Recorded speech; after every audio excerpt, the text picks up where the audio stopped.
Sawang-sawa na ako sa pagpapasweet girl na yan. Leslie, okay lang sa akin asikasuhin si Junior. O sige, kahit si Tori, isama mo na. Pero sana, di ba, sinusuklian man lang ako ni Jordan sa mga efforts ko.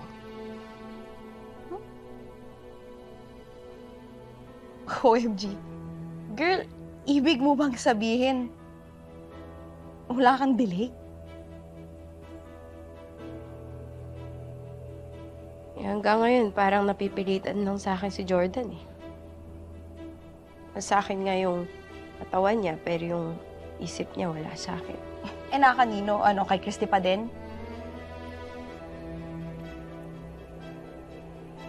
Sorry.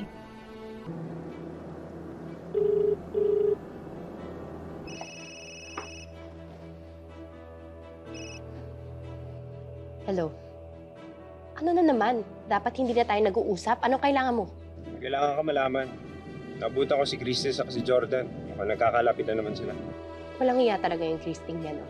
Hindi niya talaga titigilan si Jordan? Eh baka naman kasi si Jordan yung lapit ng lapit kay Christy.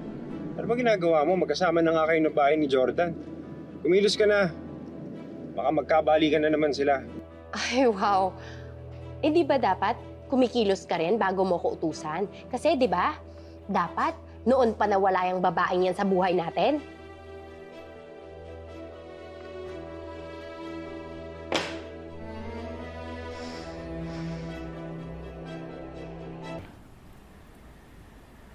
Mabuti na lang dumating ka. Hindi ko na alam gagawin ko kanina eh. Si Shaira na-stuck pa sa traffic.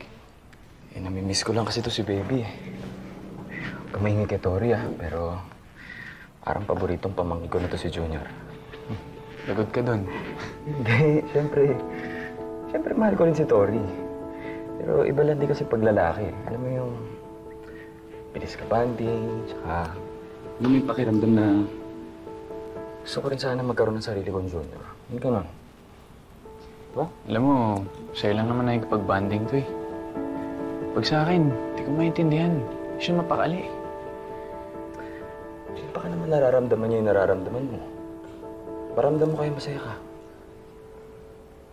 Masaya ka naman, di ba?